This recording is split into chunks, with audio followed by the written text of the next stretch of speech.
Welcome to A Tour of Hawkins, the strangest town in the world, with me, Giffiny, and Paul Muad'dib. Hello everyone and welcome to A Tour of Hawkins, a podcast about Stranger Things.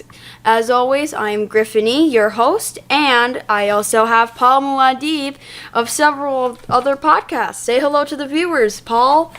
Hello, everyone. Thank you for having me, Giffiny. I'm very excited to do this podcast with you. I am too. He's a true podcaster who's more experienced than me. This is my first podcast. He's done a Cast That Movie podcast. Season 2 now out. He's done Twin Peaks. That is now over. He's done Rate That Album, the newest podcast. You should check that out, 100%. And he also does Beer, Beats, and Bobbleheads, Talking Office, and of course this podcast. Wow, thank you for the wonderful plugs. Yeah, all of these will be found on the Pod Down, where we are going to be hosting this podcast for you, Giffiny. Yep, the Pod Down is where all these podcasts are, where you will find every podcast. So it's no longer on multiple sites anymore. So not all together on separate YouTube channels, but all together now on one YouTube channel. So you could go to YouTube and type in the Pod Down and you will find it. You can find your favorite podcasts there that Paul does, and soon you'll be able to listen to this one. We also have one SoundCloud as well, which is the same name. Essentially, it's the Joe Down Pod Downs. Yes. And all this is also on the joedown.blog. Yes. All right, well, what do you say we get into this? Yeah, absolutely, Giffiny. I'm super excited to do this. Go ahead and please start. Yes. So, right now, we are at the Hawkins National Laboratory, and we see a scientist. He bursts out of the door, and he sounds super, panicky. We know something is up. He runs and starts clicking on the elevator door button, frantically, oh my god, hurry up. The lights are flickering. It looks like there's going to be a jump scare or something horror coming up. Then we hear low growling. He looks up. We don't see what it is, but he gets pulled up. The elevator door shuts, and then we cut to a sprinkler. Yeah, the very beginning of this really reminded me of classic 80s horror right away. It has reminiscence of Aliens, has reminiscence of just any type of being stalked by the unknown. Yeah. This was a common scene or element in many, many, many classic horrors. And I don't see it being used as often now because I think it's been overdone. But it's not really in my mind that it's been overdone. It's that most people don't use it effectively anymore. Yes. And this does use it effectively. Keep this in mind. This is Sunday, November 6th, 1983. Then we see a group of boys playing Dungeons & Dragons, or D&D. In Mike's basement, there's Mike, Will, Dustin, and Lucas. They're all playing D&D. They hope that the Demigorgon doesn't come. But, speak of the devil, Demigorgon. Now they're all clamoring because they don't know if they want to cast Protection or Fireball. Will rolls the dice. It falls off. They start to leave because, it's Sunday. The next day is Monday. It's a school day, y'all. So, yeah, this is done on Sunday, November 6th, 1983, right?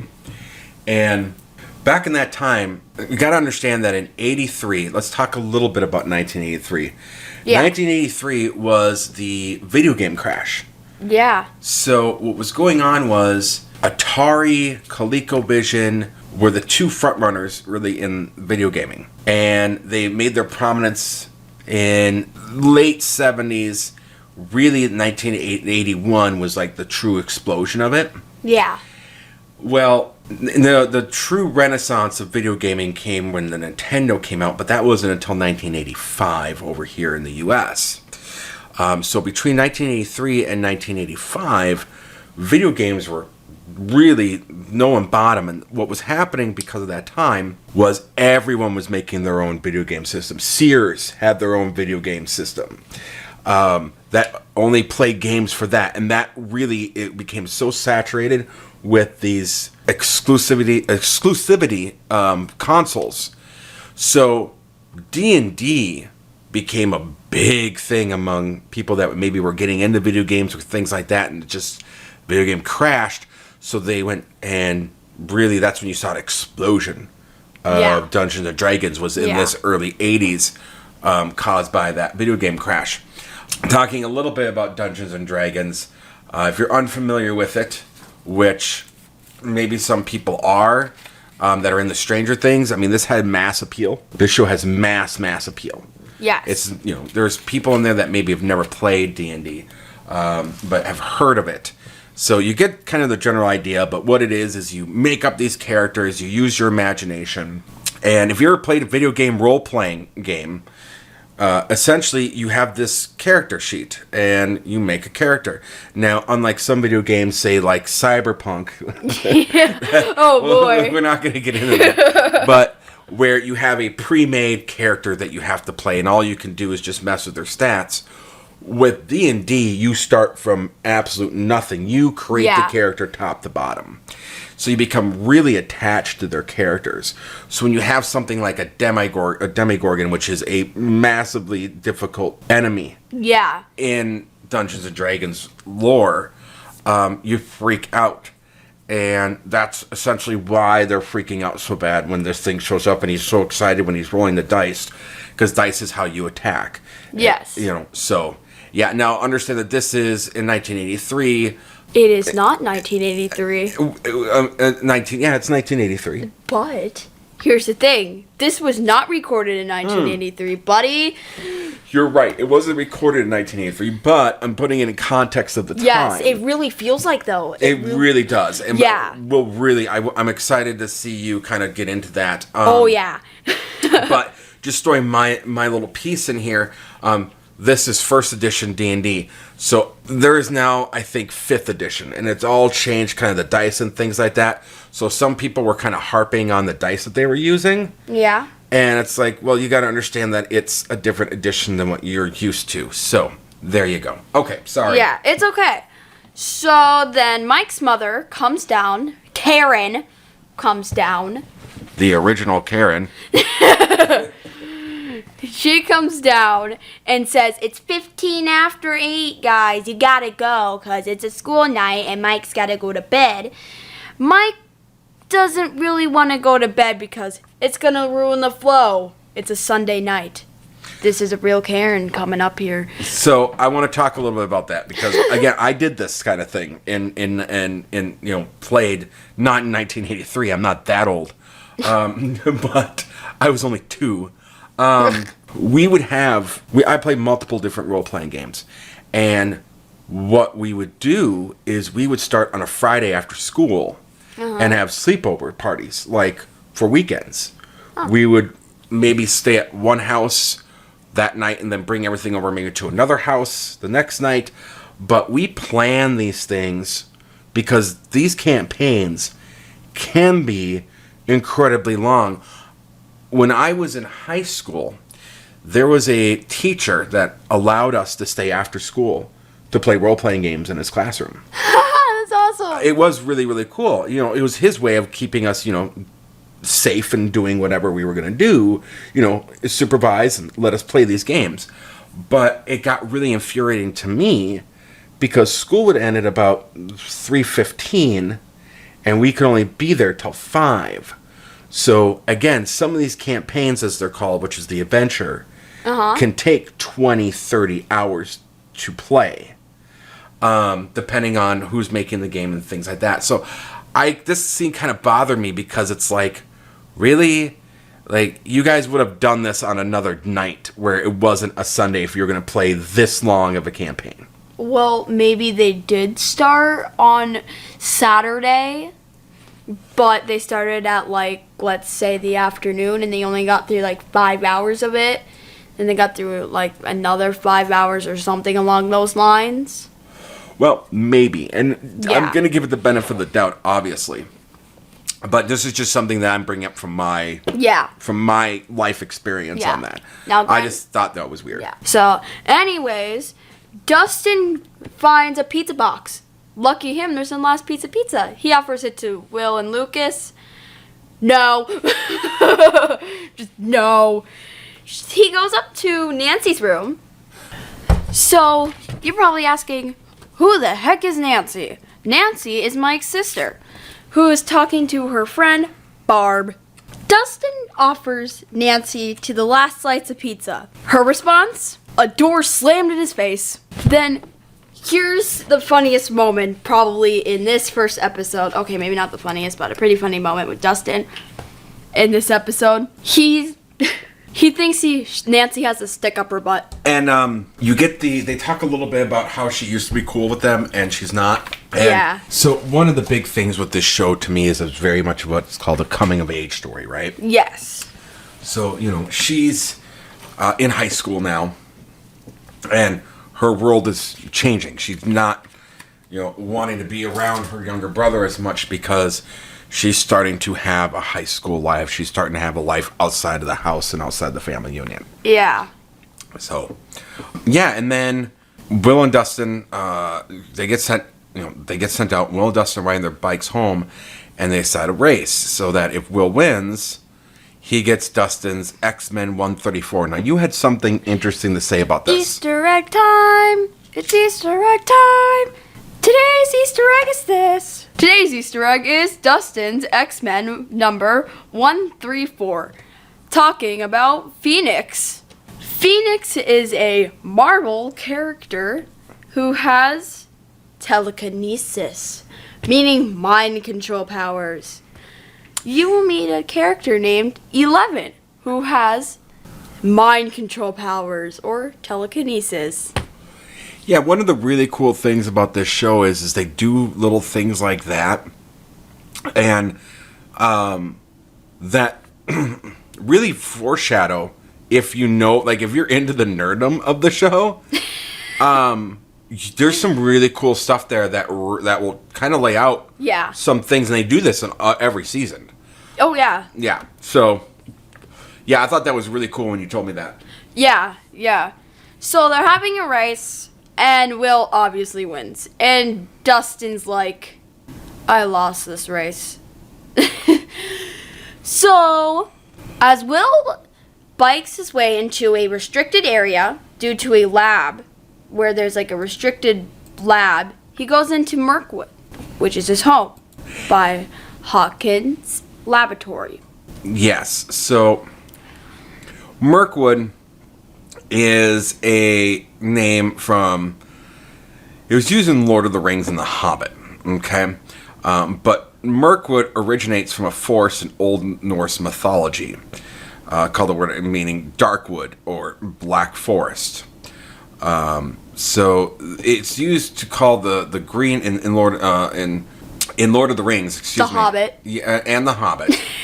The Hobbit and Lord of the Rings, where Legolas originated from. It used to be called the Greenwood of the Great before it was taken over by Sauron and it turned into Mirkwood. So it kind of implies that this stretch to his house freaks Will out. He doesn't like it. Yeah.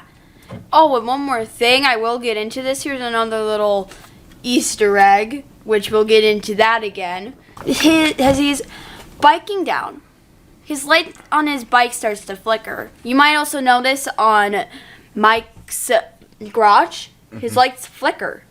Oh, yes. Yeah, they flicker and he's just like, probably just the lights burning out. Mm-hmm. Will's bike light starts to flicker. He looks up, we see Shadow. A big, tall, skinny shadow like Slender Man. If you ever heard of Slender Man. Or Siren Head. Yes, but really this is the Demigorgon. Yes, the Demigorgon. So this mysterious thing in the middle of the road that freaks him out and causes him to crash is the There was some debate on what this was. Yeah. But it's the Demogorgon. Yeah. Either a Slender Man or a Siren Head. No, I have seen some interesting debates on Reddit where people thought this was 11, and that when he ran away, the Demogorgon was coming after him. Well, there is debates that 11 is the Demogorgon. There is debates about that. That's a really interesting theory, but we'll get into that maybe later, or you want to get into it now? We can get into it later. Okay. Yeah. But he runs home, locks the door, and he's looking for Jonathan, his brother, and his mom, Joyce. Mm-hmm. And his dog starts to bark. He looks outside. The shadow is following him home. A stalker there. Mm-hmm. What a stalker, people. And then he calls his mom, or we think. All we hear is static and growling. He looks out. The Demogorgon is there. Then telekinesis happens. Bum, bum, bum. The latch unhinges itself and unlocks itself. The dog knows something up. Don't worry, animal lovers. I'm an animal lover too. Nothing happens to the dog.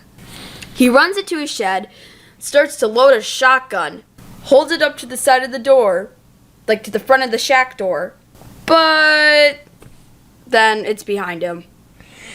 Yeah, it's really interesting. We'll get into that, my thoughts on that later, I think. Maybe at the end of this episode. I have some thoughts on some things that occur in this episode and throughout the show. But yeah, this was, again, really reminiscent of horror movies from that time. Like, to me, this is really a love letter, because that's also something that's been used a lot of times in horror movies, is especially in 80s horror movies, supernatural horror movies, where the thing just shows up behind them. And again, that's not something I think you see in most modern horror movies anymore so much. And when you do, it's not done right. But again, here it's done right. Yeah. Maybe it teleported. Oh. Well, we'll get into my thoughts on that. And, I'd love to hear your counter thoughts to that. Yes. So then, Will turns around and he's like, oh, I'm screwed. The light burns brighter. Like it goes... Like a nebula exploding, or like a star going pow. But the light bulb doesn't explode. It just goes whoop, then it goes back down like whoop. And Will's gone and the Demogorgon's gone. Then the title scene. Yeah, all this happens before the title, which really gives you a sense of... It's like a prologue. It gives you just... Yeah, it gives you a prologue, but, it gives you a sense that, oh, wow, there's some stuff going on here, because you don't even think about the fact that you hadn't seen the title screen. So that's pretty nice. Yeah. Then it's Monday, November 7th, 1983. The next day, boom, boom, boom, Joyce is looking for her keys. Remember that. That's going to come in later, next season. Remember that, guys. And Jonathan is making breakfast. Joyce goes into Will's room and says, time to wake up, but he's not there. And then they're wondering, did he come home last night? Jonathan wasn't home because he thought he could use the extra cash. So he stayed at work. Joyce is not happy about this. Now, I want to talk about Joyce a little bit, because this was, in my mind, a huge get for the series. Yes. The actress that plays Joyce, Will's mom, is Winona Ryder. Now, Winona Ryder was an icon in the 80s. Didn't she play an actor in Beetlejuice? She played part in Beetlejuice, yes. Oh! Yes, she was in Beetlejuice. She was in a movie called Heathers, which is very 80s. She was absolutely awesome. Awesome actress. She was in the movie Lucas, which was a big deal. She was Beetlejuice. She played Lydia. She was in Heathers. She was in Great Balls of Fire, which was a movie about Jerry Lee Lewis, the musician. Square Dance. She was in Edward Scissorhands, which was a huge movie. Mermaids, which was a huge movie. Bram Stoker's Dracula, which was a huge movie. The Age of Innocence, which was a huge movie. Reality Bites, which I that's where it kind of gets. I liked it, but one got a lot of mixed reviews based upon your viewpoint of things. Yeah. Little Women, which was a big movie. Alien Resurrection was a misstep. Then Girl Interrupted, and then she started to have some problems outside. She was also in The Simpsons. She guest voiced it on The Simpsons, The Larry Sanders Show. She was unaccredited in Zoolander. She was in Friends. She was in A Scanner Darkly. Point is that she did a lot of things, but there's a kind of a gap there because she got into some issues outside of Hollywood and kind of has some problems. This really revitalized her career. And so if anyone knows 80s and how to play 80s and be 80s, it was Winona Ryder. Yeah. And again, I just, it was, for me, being a product of the 80s and 90s, it was amazing to see her in this show. Yeah. It just, to me, gave it a lot of credibility. Yeah. So, Joyce calls Karen, the true Karen, and Nancy and Mike are fighting. Yes. In the background. And Joyce is like, is that Will I hear? And Karen's like, no, that's Mike. Karen knows that something's up. She makes an excuse so then she can get off the line. Like, I think he left early for school. But she's one of those Joyce is one of those sensitive people. And you'll find that out later. You'll see it throughout this show. Yeah, so Joyce kind of is an interesting individual in this show. Yeah. And as we go on, right now we don't really see that other than we know she's frantic. We know that she's poor. We know that, she lives in a beat-up house. We know that she's kind of a black sheep. She and the family are kind of a black sheep of the community in a way. Yes, absolutely. Yeah. Then she's like, okay, I gotta find my son. Then we cut to Hawkins Middle School, where Mike, Dustin, and Lucas are a little worried that Will isn't there. But Lucas is like, man, he probably showed up early for school, like your mom said. So then, but bullies come. Bullies. Yeah, again, this was a very, from my understanding, and from when I talk to the younger generation, or that you don't see bullying as vicious as it used to be. Oh, yeah. Do you agree or disagree? Oh, I agree. Bullying was... punching. Well, yeah, I mean, it was violent, it was hateful, it was angry. There also was a turning a blind eye by adults. Really? Oh, absolutely. Absolutely there was. Teachers would know who the bullies were. They didn't want to deal with it. Parents would know what was going on. It was very much hey, kids are going to be kids type of situation. And as a matter of fact, I remember hearing from teachers, even like in recess and things like that, you try to tell them someone was getting bullied, or if you were being bullied or whatever. They would try to tell you, deal with it. They would say, no one likes a tattle. Deal with it yourself. But here's the thing. Yeah. Bullying, what I've always learned in school, tattletales mean like someone drops something and you go tell on them. Bullies are the opposite of that. You tell on them because they're hurting you. So what they're basically saying is that you're being punched to the ground and you go tell a teacher and they're telling you not to be a tattletale. That's being a Karen right there. That is being a yes. Karen. It was a different time. It was a different world. Absolutely. Yeah. Now here's a fun fact about Dustin. Fun fact time. Dustin actually has something. I forget what he calls it, but his two front teeth are going in. And he kind of has like an accent or like a tooth twist. Like that. Yes. He has a real condition. I can't remember the name of it either. Hopefully someone in the audience can refresh our memory on that. Write it down in the comments, please. Mm-hmm. Yeah. So they're not there. Like, they're worried that Lucas isn't there either. Right? Yeah. Will. Excuse me, not Lucas. Yeah. Will isn't there either. Sorry. It's okay. Then we get to Nancy. Nancy. Mm-hmm. Nancy is talking to her friend Barb about how many times Nancy has made out with Steve. Stevie. I'm going to say this. I'm not going to give away how I feel about Steve. Not yet. In the later as things go. Yeah. Steve right now is just kind of douchey. He's just there. He's not just there, but you're not supposed to really like Steve, right? Yes. Yeah. And then there's a secret little note in Nancy's locker. Barb's like, and as you were saying, because here's what the note said. Meet me in the bathroom. Y'all know what that means. Make out time.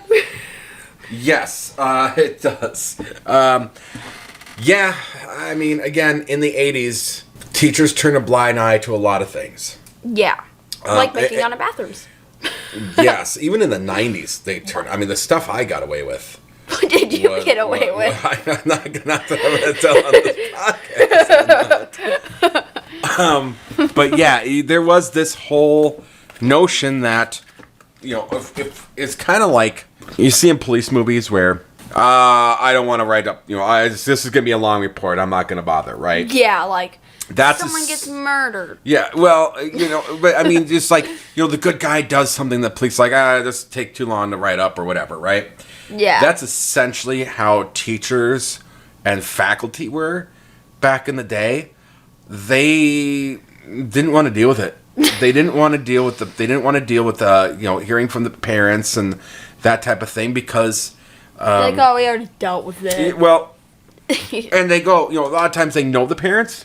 Yeah. And they just don't want to deal with them. They're like, it's not going to get through, Yeah. So they're just going to keep on doing it. Yeah, there was this idea of, well, his dad or his mom is so-and-so, so whatever. We're not going to fix that mess. Yeah. That was a big mentality then. Yeah.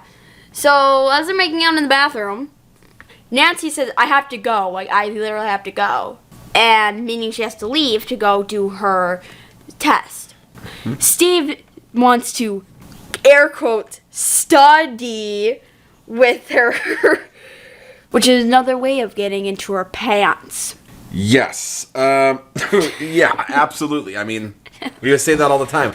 I'm going to go study. And again, it was a different time. Parents knew, and they didn't, faculty, nobody did anything. Yeah. So, Nancy finally agrees and's like, meet me at her house to study. Like, she means to actually study. Yes, she wants to actually study. Well, Steve wants to get into her pants. Yes. And you know it. Yes. Oh, it's very obvious. Yeah. So go ahead. Go ahead. No, please. Okay, fine. We cut to Joyce already at Hopper's. Hopper. Okay. Hopper is... Your turn. All right. Hopper is ridiculous. Cause here's my song of his day. I'm gonna wake up shirtless and go out on the front porch, take a cigarette, light my lighter, and smoke it until it's gone. Then I realize that I have work, so I gotta go get dressed and shower. So I'm gonna go into the shower, and then after I'm done, I'm gonna smoke again. Then I'm gonna brush my teeth. Then I'm gonna smoke right after brushing my teeth. Then I'm gonna take my pills with beer. Then I'm gonna smoke again. Then I'm gonna button my shirt. Then I'm going to go in the car and eat a donut. So yeah, Hopper. Hopper is ridiculous. This guy obviously was drinking heavily the night before. Oh yeah, you could tell. Fell asleep. Was that on the couch? Yeah, he fell asleep in his clothes. Shirtless. Oh, shirtless. Yes, but he was still, Yeah, with his pants. Yeah, with the sheriff pants and all that stuff. Yeah. He's got booze all over. He's smoking cigarettes, chain smoking. Yeah. As he's getting ready. Meaning he goes on the front porch, smokes, takes a shower, smokes, then brushes his teeth. As soon as he's done brushing his teeth, smokes.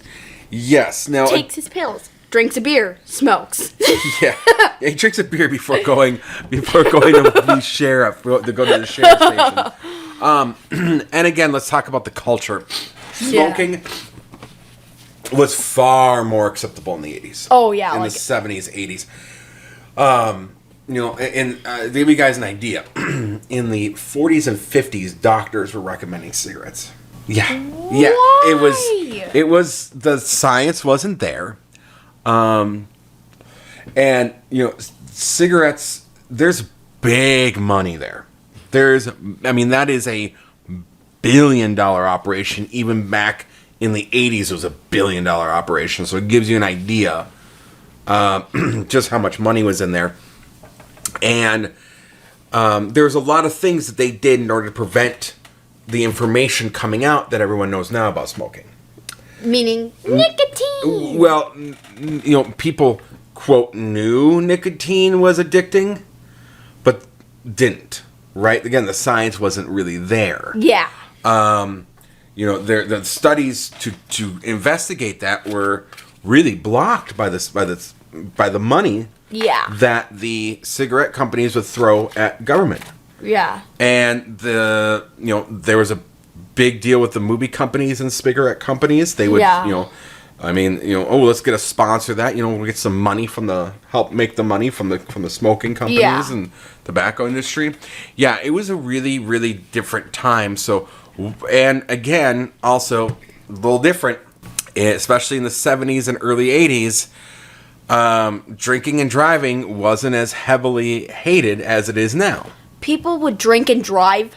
Well, yeah, especially out in the country. Hell, I still think there's some places in the country they still do. Not to self, y'all. Don't drink and drive and don't text and drive. Well, but again, it was a different time. I understand. Now, there's all these laws around it, but at the time, it was one of those things that the police would turn a blind eye to. Especially if it was someone that they knew or in a community that they were friends with. Oh, hey, what's going on? Not that they had the beer with them, but I was at the bar, blah blah blah. Okay, well, get home safe. Do you want me to follow you home? Make sure you get home okay. That was the mentality.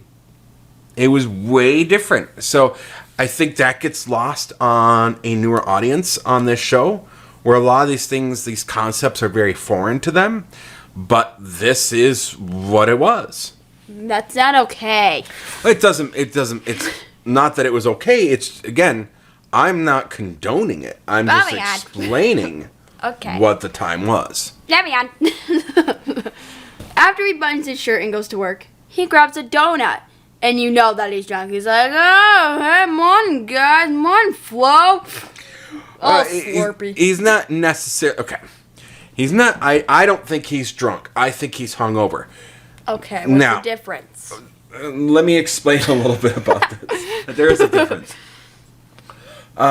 When you drink a lot, and then wake up in the morning, you can have what's called a hangover, where your head hurts, it's pounding, you don't feel good. There's two things that are going on in your body chemically at that time. One, your body's dehydrated from the alcohol. Okay. And number two, your body's going through withdrawal of the alcohol. That's part of what... Because it wants more. Because your body your body gets used to chemicals and things. And like alcohol, your body wants it back in to help alleviate it. So that's where part of where alcoholism comes in. That's part of the problem with alcoholism, because it's not only physically addicting, but it's also mentally addicting. Oh. Yeah, because you get used to the whole thing of drinking, right? So it's like smoking and nicotine? In a way, it's the motion of smoking. Uh-huh. And it's the routine of having that beer. Okay, so it's not like the motion? So it's not like the motion? No, it's not like the motion. It's the routine of, man, I needed this beer to calm down, or I needed that drink to have a good time, or I needed that. So it's both physically and the mentally. Okay. And what they say is the best cure for a hangover is more alcohol. Okay? No. So that's why Hopper's grabbing that beer right away in the morning. He's in the early throes of alcoholism. And, yeah. That makes sense. And I'm curing the hangover by having that beer. It takes some of the pain, takes some of the edge off. Yeah. Oh yeah. So Flo is like, well, someone's been stealing gardens again, and then Hop is just not having any of it. Hop's response? Coffee before conversation flow. Flo tries to make a point that Joyce is already there. Yes. Joyce is already in there waiting for Hop. And for how many hours? I think for a while. I mean, it took him a while to get to work. Yeah. 6 hours at least? Oh, I don't think it was 6 hours. 1 hour. I don't think he was at the sheriff's station at 8 o'clock in the morning. It was 1 hour. I guess he probably rolled in about 10:30, 11 if I had to guess. I've been waiting for 1 hour. Anyways, his response again, coffee before conversation flow. And then when he goes in, he's like, oh, crap. Yes. And there seems to be a history between Hopper and Joyce. Like, you know that they've met before and been like, hey. Well, I mean, there's there's a there in my mind. Yeah. That, because they talk about, he asks her where her ex-husband is. Like, he knows Joyce. It's like they've almost been together. Well, I don't know if they've been together, but I think you find out later, like, they went to high school together or something. Yeah. But I think there's also more than that. Like it seems like her ex-husband was kind of a deadbeat. Yeah. So I'm wondering if he had problems with the law. It's kind of implied there. And there's just like I said, there's a there. Yeah. So they're talking about how Will is missing. And Hopper says 99 out of 100 kids go missing. They're with a parent or a relative. Mm-hmm. Which is true. But what about the other 1%? Bum, bum, bum. Well, yes. And, that is essentially true. Now, also, going back in time with context. So I have to bring context into all of this, I feel like. Because I think this gets lost because, again, of the era of what the show is. Okay. So prior to about the early to mid 90s, police officers, sheriff stations, different groups didn't share information with each other. They didn't? No. That sounds weird. It's the way it was. And even to this day, there's a little bit of that. I was just recently watching something on the Zodiac Killer, even. Really? Was watching something on the Zodiac Killer, and there was this particular town that wouldn't release some of their information to these investigators. There's a bit of a competition thing. There's a bit of an ego thing. I bring this up a lot. The people that go into law enforcement, it's a certain personality type. Oh. It's a certain personality type, and there tends to be a lot of ego in those personalities. It's much like the same people that become politicians. It's a very similar, everyone that kind of goes into politics, there's a similar personality there. It's people that go into the military, certain personality there. People that go into the medical field, certain personality there. These are professions that your average person doesn't just fall into. It's part of your personality that draws you to this role or that job. And so with like abductions and missing cases, it was very difficult because if someone abducted somebody and then went into another town, into another jurisdiction, there wasn't that communication back then. That's why a lot of like serial killings, abductions were really at an all-time high in the 60s, 70s, and 80s. Alien abductions? No, not alien abductions. But because it was very easy for someone to go into one town and nab somebody or kill somebody and drive 6 hours away And no one knew. That's weird. You that know, sounds like... Or no one would catch you. You had no cameras. I mean, you didn't have cameras like you do now. Yeah. You didn't have cell phones. You didn't have those types of things. So people were more isolated. Yeah. You know, in that regards. Like, think about the beginning of this show. If Will had a cell phone, no, they would have probably, you know... They have brought it. I mean, brought up that the crackling still would have happened, right? Yeah. But, you know, Will could have called his mom or called his brother and found out that they weren't home or blah, blah, blah. You know what I mean? Yeah. So, yes.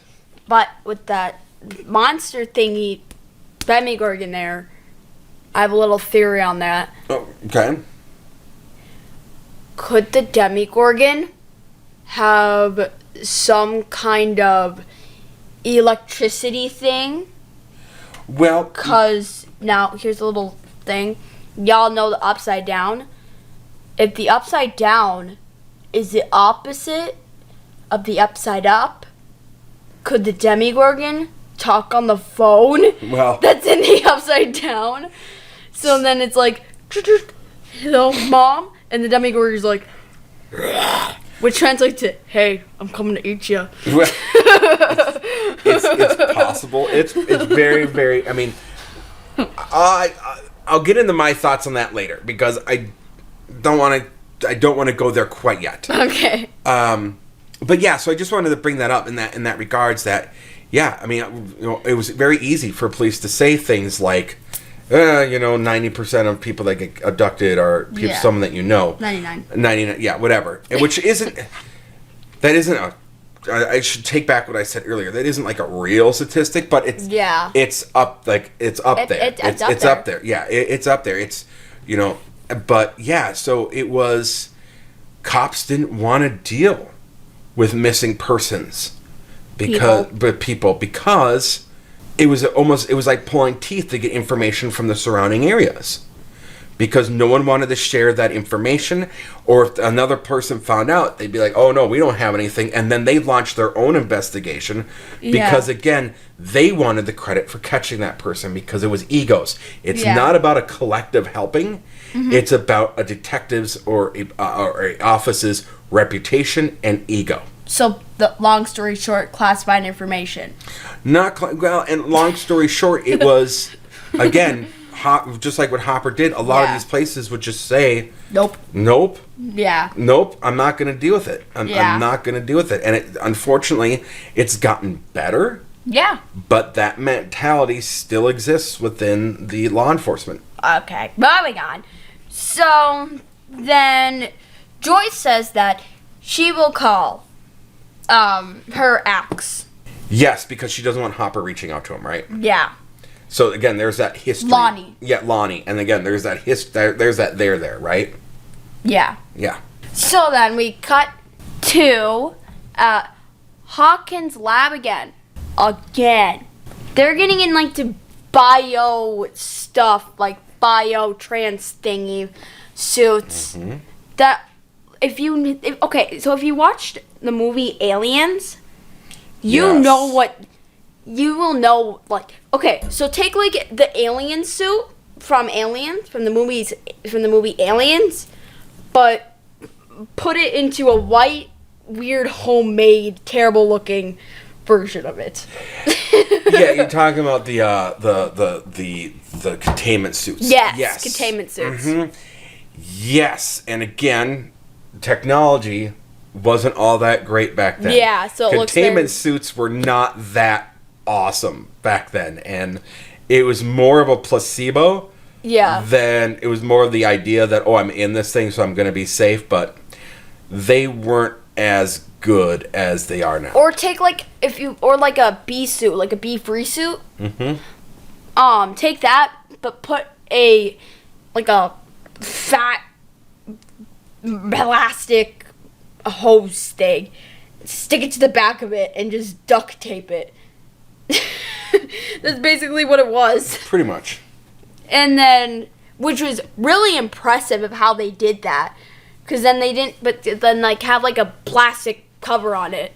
So then they walk into a room with like these ruts coming out. The CGI is awesome on this. I am normally I shouldn't say normally. I am incredibly critical of CGI. Yeah. I am very, very critical because, again, I come from a time of practical effects. And they do a good combination of CGI and practical effects in this, I feel like. But yes, the CGI work on this one is top notch. It's really good. Yeah, like you think that it's real. Like you look at it, like it's pumping and you hear growling. It's like okay. So what they're looking at, it's literally like a heart of the Upside Down. Yeah, and I will say that I've seen movies that have come out very recently that the CGI does not compare. I mean, motion picture movies where the CGI does not compare to what this is. And I find that really interesting because you have shows like Game of Thrones that have movie quality CGI, better than a lot of stuff, better than a lot of A-list movies. Yeah. And this is another one. Like, really, Netflix put some money into Stranger Things to make it work. Yeah. Yeah, this had a budget. This had a major budget because even the cars, I mean, there's some continuity issues with some of the cars and stuff like that. But the fact that they set up this town like it's the 80s. Oh, yeah. They did a great job. And how they made the town look like a real town. Yeah, yeah. And just the fact that they meticulously, again, sans a few continuity issues with some of the makes and models of some of the cars. Again, if you're not knowing or you don't know. So it's not that big of a deal, right? But some of those vehicles that you see maybe came out in 84, 85, not the 1983. But again, you don't know. Yeah. So yeah, but outside of that, it was really good. Flawless. It was really good. Yeah. So then we cut to a young girl, 11, dressed in a hospital gown. If you look at the dress really carefully, you'll see a rip. That will come in later. Keep that in mind. The rip in 11's hospital gown. That is a key point. I didn't notice it at first, but when I rewatched this episode and then another episode that's coming up, I was like, oh my god. Now I know how 11 escaped. So she finds herself at Benny's Burger. Benny, yep. Benny, she goes inside. McDonald's French fries. More like Benny Burger's French fries. Puts a mouthful in her face. Does it again. Benny catches her. Rodeo time. He's like, what? Because at first he thought it was a boy. But then she's like, who the heck are you? What?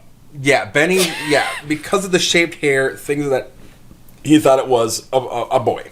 Because again, at the time, girls did not shape their heads typically in the 80s. But why did she have a shaped head? Well, and that's the other thing that kind of throws him off is, this is interesting. This is a little girl with a shaved hair. Yeah, I mean, you didn't see it as often. I shouldn't say, I mean, everything happens. Yeah. But that was like way outside the norm in 1983. Yeah. And so there's that, with them. And Benny. We'll get more of the Benny in a little while. Yeah. And then we get back to the Hawkins Middle School, don't we? Yes, we do. Everyone starts to leave except for Mike, Lucas, and Dustin. Because they have something waiting for them. But the science teacher is like, sorry to be the bearer of the bad news, but it came. This reminds me of the teacher that allowed us to stay after. Yeah. When I was talking about our D&D thing. Yeah. Like, he was this type of dude. Yeah. Interesting guy. Really, really interesting dude. But yeah, good dude. Yeah. So, it's a giant butt radio. Yeah, it's what we call... Okay, so what this is it's the Heathkit Ham Shack. And what it essentially relates to is a giant ham radio. And for those of you that don't know, I had a radio. You did? It was old, and I got it from, like, my grandfather, I believe. And, like, it was this weird radio that picked up different frequencies, and it could go all around the world. It could pick up radio frequencies from Russia, from Australia, it was really, really cool. It was this weird thing. I could barely picture it in my head. But yeah, it had like these weird frequencies I'd never seen before. Cool. Yeah, so then we get into they're trying to see like how far it can go. New York. And more like Australia, boys and girls. So Lucas obviously when Wilson did this, he's gonna blow his beep. Yeah. I'm not allowed to swear. Yeah. He blows his shit. Thank you. Yes, of course, he blows his shit. Yeah, and again, that's super cool, and you know, it's the Australia might. When Destin finds out about the microphone or the radio can go all the way up to Australia, he says something that's really, really funny, and I almost died from laughter. Hello, this is Dustin. I don't know his last name. Do you eat kangaroos for breakfast? I died laughing there. And then we cut to a flashback, right? Yes, a flashback scene of Joyce at Castle Fires in the Woods. I've seen this movie, Poltergeist tickets. Poltergeist tickets. The Bird Box. So Poltergeist was a really good movie, and interestingly enough, Poltergeist was rated PG. No. Yeah. No. Yes. I would have rated it R. No. Rated PG-13. PG-13 did not exist. What do you mean rated PG-13 did not exist? Okay. So Poltergeist was one of the movies that actually brought about the PG-13 movie. It did. There were several movies, notably Poltergeist, Gremlins, and Indiana Jones and the Temple of Doom, which were these in-between PG and R. Because back in the day, you had G, PG, R, and X. X. What in the world's X? That's NC-17 now, or MA-17. Because that now NC-17 turned into MA-17, essentially. Okay. And, but yeah, there was no PG-13. And these movies had elements because they didn't, for a R rating, you had to fall into certain categories. You had to swear a certain number of times. There'd be a certain number of murder scenes, how in-depth the murder scenes were, you know, how bad the swear words were, what the content was. And if they didn't fit that mold or have enough of that, they fell into the PG rating.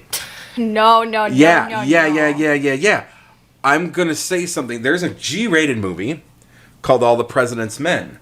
I almost got fired from a job because I was showing off high-definition TVs. This was when I worked at Sears.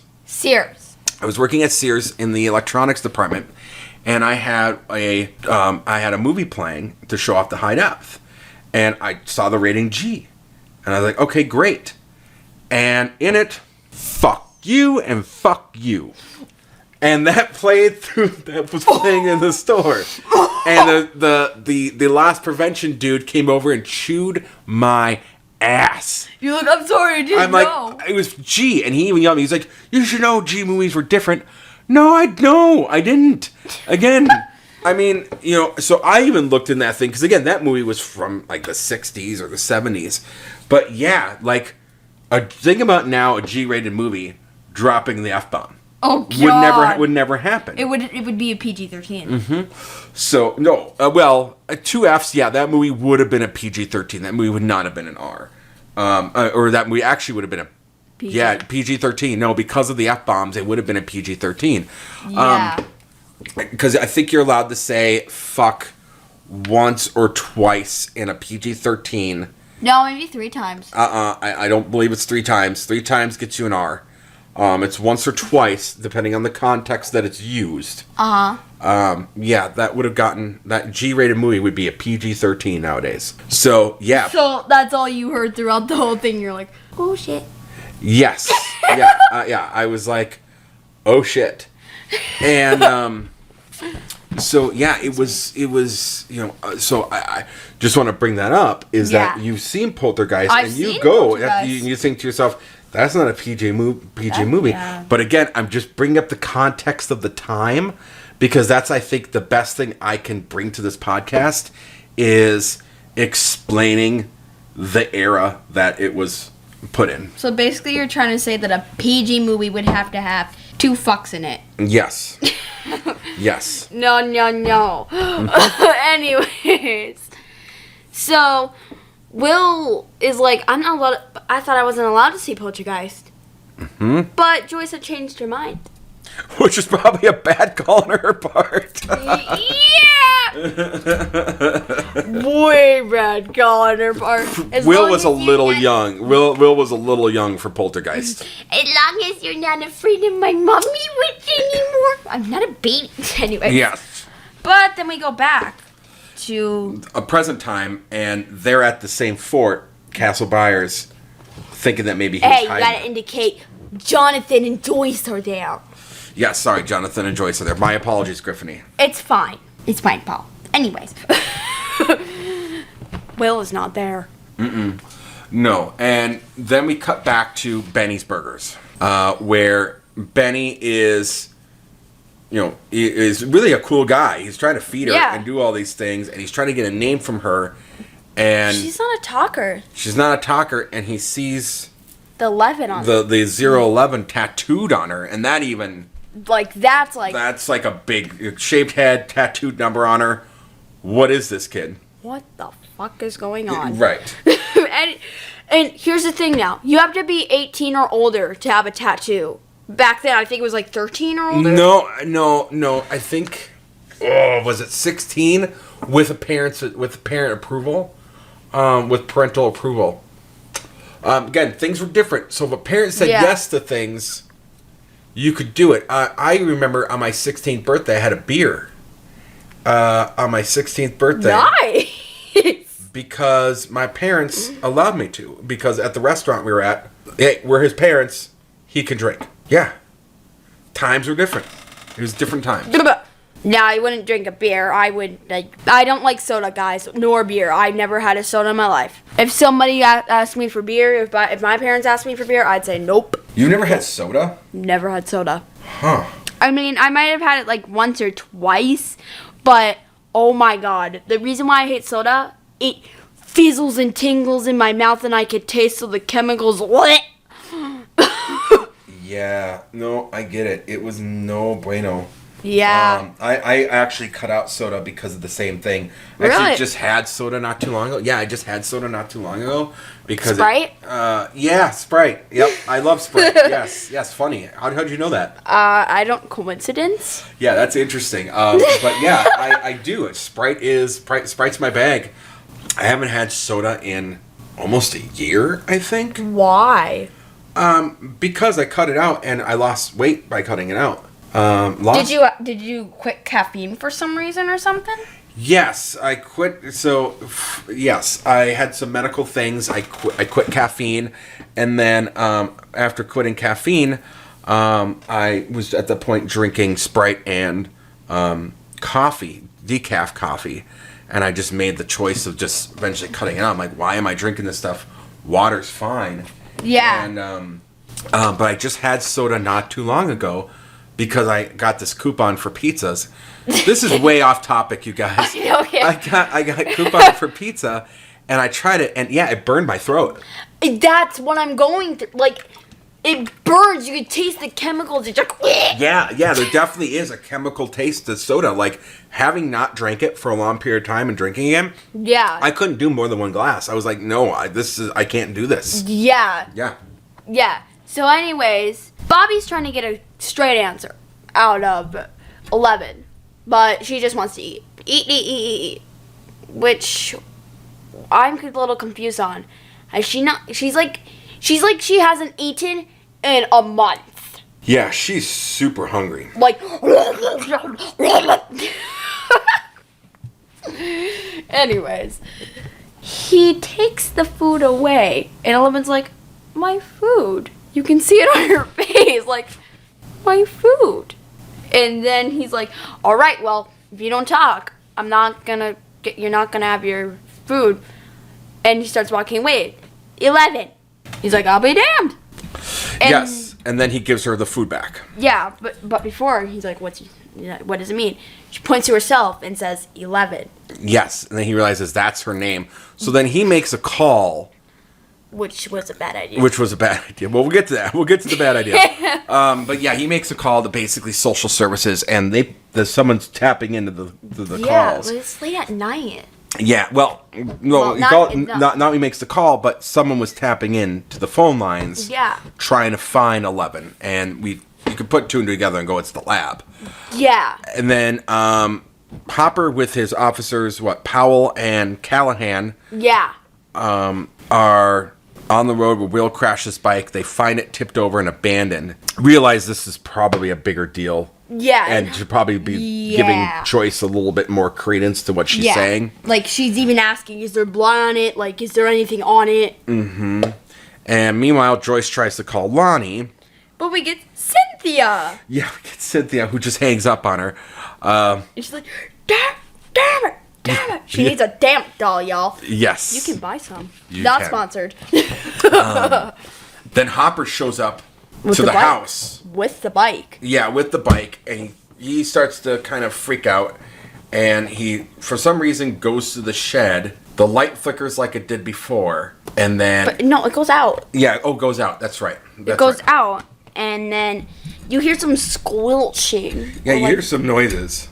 And then, like, you think there's going to be a jump scare. But it's just Callahan. And he's like, you scared me half to death. Mm-hmm.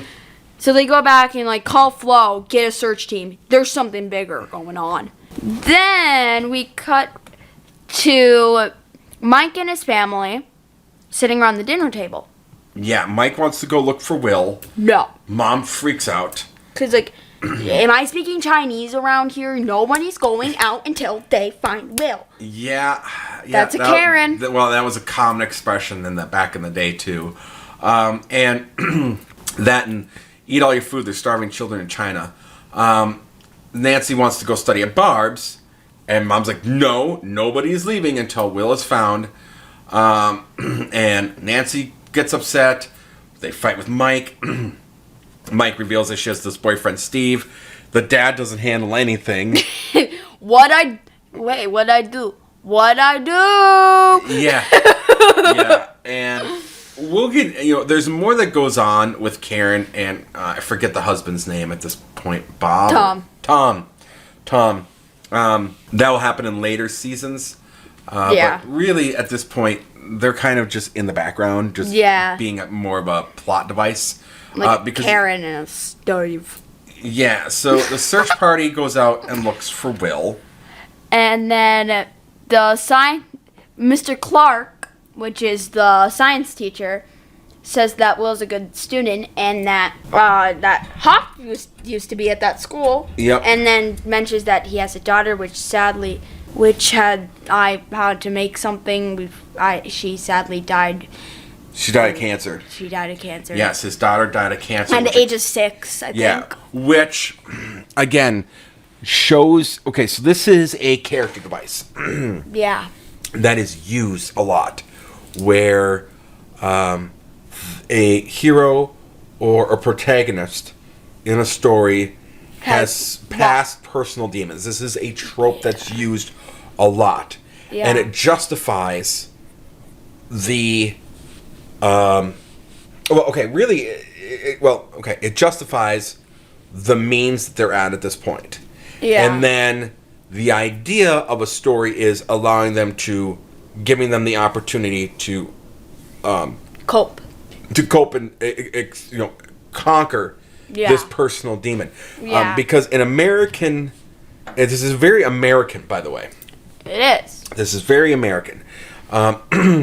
This is a very popular trope. ultimately everything that we do in movies follows the hero's journey. Yeah. We don't have a lot of movies that don't. The hero's journey is you start, and then you start from a position, you have a conflict, you have to come up with ways, and you deal with problems of that conflict, eventually conquering this conflict. That is American movies, hands down, always. Yeah. You have other cultures that have movies where the hero's journey is very dark. Yeah. And that, especially in Eastern Asia, Japan, China, you have these horror movies that actually are very, very dark because they have a different cultural sense of conquering evil, and the idea is that the evil's always there. Yeah. So you have a lot of these movies where they don't win. Yeah. That the darkness or the evil or the conflict wins. Yeah. But you don't see that a whole lot in American cinema. Yeah.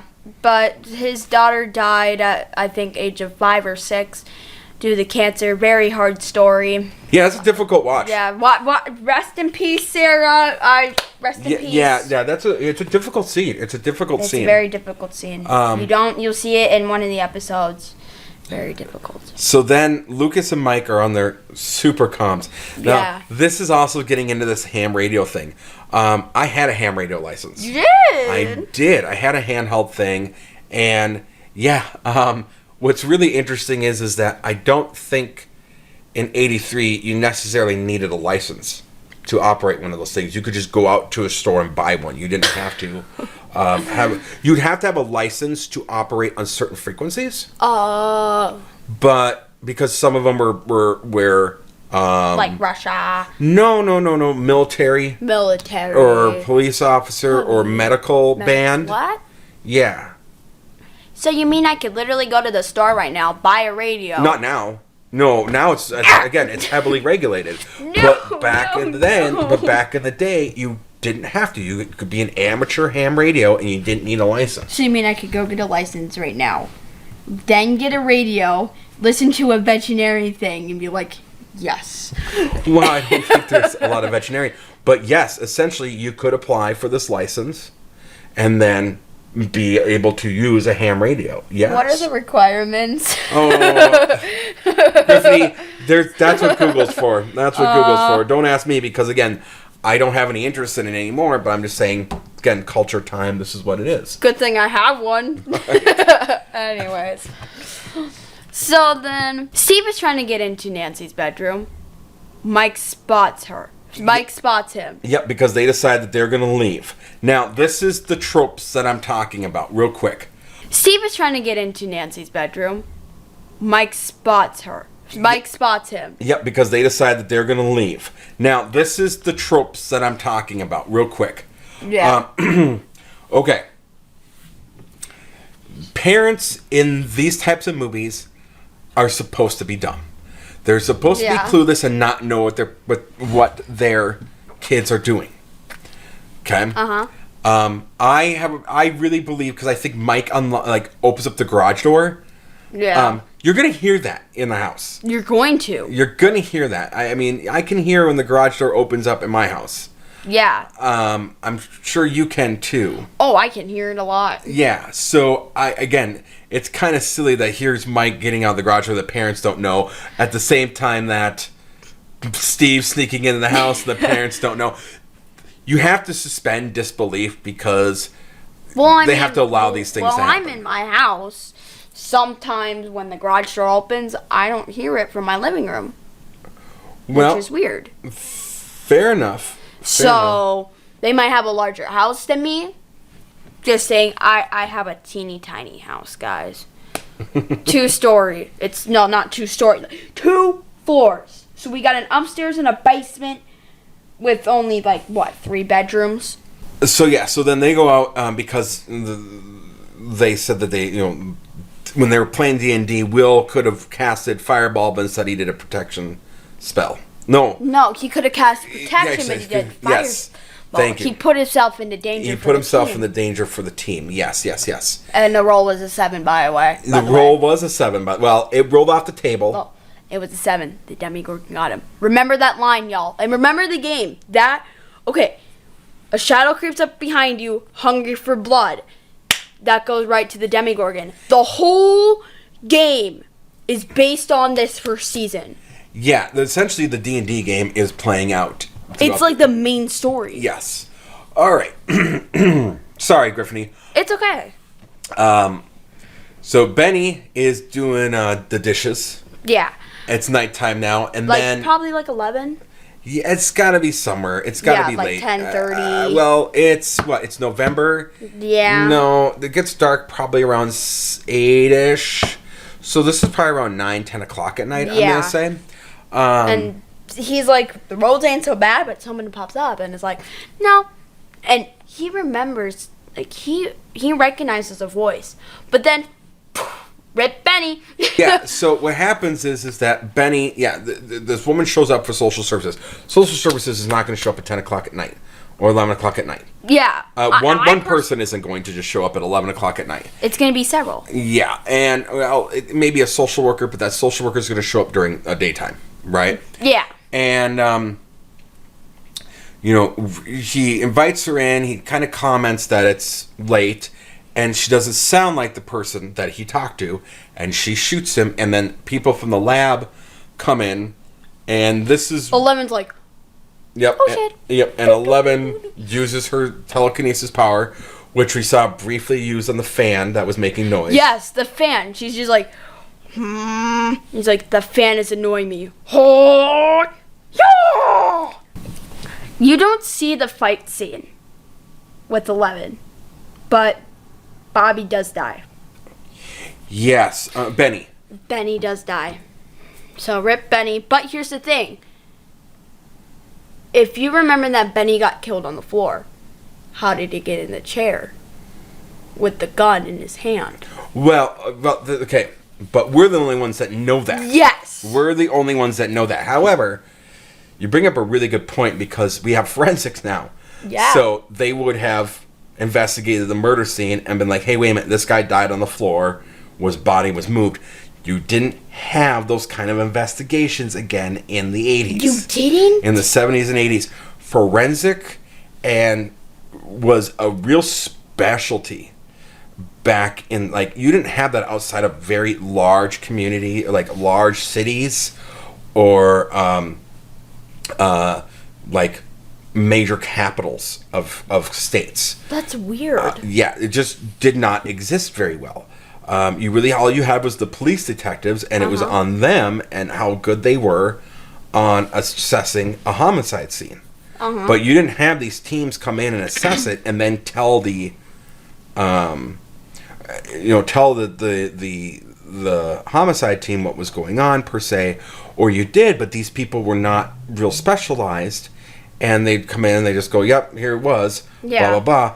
But yes, definitely, if someone got shot on the ground and then moved into a chair and was done that thing, a forensic team would pick up now something along those lines. Like that would have been an easy catch. Would not have been an easy catch in the 80s. Yeah. So Steve and Nancy, Steve was trying really hard to get into Nancy's pants. Yeah. And this really shows how kind of, even though you don't like Steve, Steve's not a bad guy. Yeah. Because he respects. He respects. Yeah. He tries pulling some stuff, but then... Like with the teddy bear. Bad Steve. Yes. Bad Steve. And then he actually goes back to helping her study. Yeah. And nothing happens. That maybe would not have been the case of how it would turn out. Yeah. Joyce and Jonathan. Yeah, they are making, or yes. Have you seen me posters, or missing posters. That's the word I was looking for, sorry. And Jonathan blames it on himself because he should have been home. Yes, and then he feels absolutely awful. Yeah, because he's like, I should have been home for him. Yeah, and Joyce tells him it's not his fault. You know, she was mad at him in the beginning for not being home, but realistically, it's not his fault because if nothing had happened, if the Demogorgon hadn't shown up, everything would be fine. I'm fine. And think about it. If Jonathan had been there, if the Demogorgon was there, he would have just been killed or taken. Exactly. Yeah, he more than likely would have been killed. So, yeah. Yeah. She gets a phone call. Joyce does. But it's just like gargling sounds. It's breathing and gargling sounds. Joyce is adamant that it's Will that's calling her. Yeah, but it shocks her. Mm-hmm. And then the phone surges with electricity and blows up the phone, essentially. Like leaving it into like a burnt marshmallow. Mm-hmm. Then it cuts to Will... Dustin. Dustin, Lucas, and Mike. Yeah, looking for Will. When they hear something in the woods, they turn. It's the girl. It's 11. It's 11 and... End of episode. Okay, so... As I said, we get into some things here. Yes. I can't say much about this particular episode because I don't want to jump ahead. I'm gonna have things to say as the season go. As a season starter, as a pilot to a show. Yeah. This is very gripping. Yeah, like this is like very really aggressive. Like this is like, okay, you know something's up. And it makes you want to see the next episode. Yeah, like it makes you want to be like, what? Oh, come on, what's happening next? Like it's one of those cliffhanger guys until you get onto the next season. And that is something that the show is very good at ending each episode with you wanting to go right to the next one. Exactly. And this, people talked about binging before Stranger Things. Yeah. But I really look at Stranger Things as the origin to binging seasons. Yeah. There were some things that people would do beforehand, but, you try to binge, say, Friends or Seinfeld all day, it gets to the point where, they're half-hour sitcoms that there are several over the course of a season. Yeah. Whereas, I think we're really in a golden age television.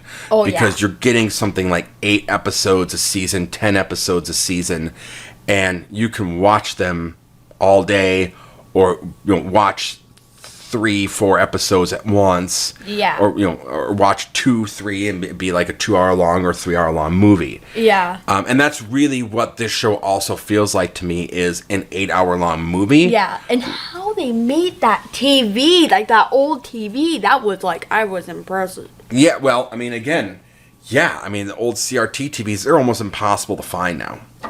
And I don't know anywhere that sells them outside of old repair shops. Antique stores. Yeah. No, you're not wrong.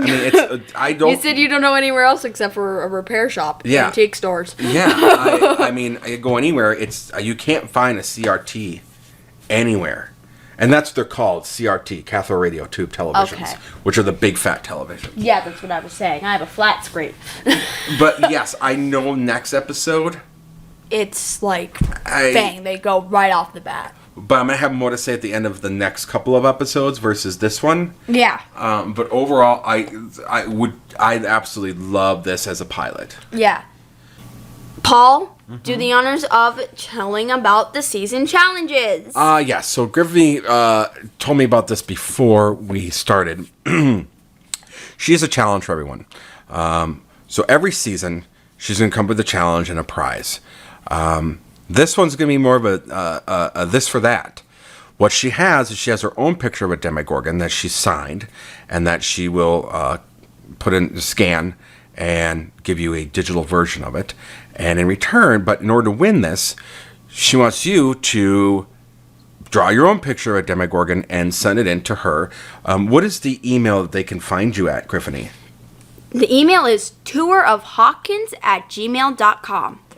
tourofhawkins@gmail.com. Okay, cool. So throughout this whole recording, up until they have until really episode 7 to get this to you. So you guys have 7 episodes to get this, and then on episode 8 you'll announce the winner. Yep. Okay. All right. Now, anything else, Giffiny? Only rule: no form of copywriting or any form of copywriting from Google Images. That is my only rule. And second rule, have fun. Yeah, so it has to be their own work, right? Yes, it has to be your own work. Okay, cool. And they can send it to you at, again, Tour Hawkins Yes. Gmail.com. Yes. Okay. Anything else, Giffiny? I only have one more thing to say before we go. What's that, Giffiny? Do Australian people eat kangaroos for breakfast?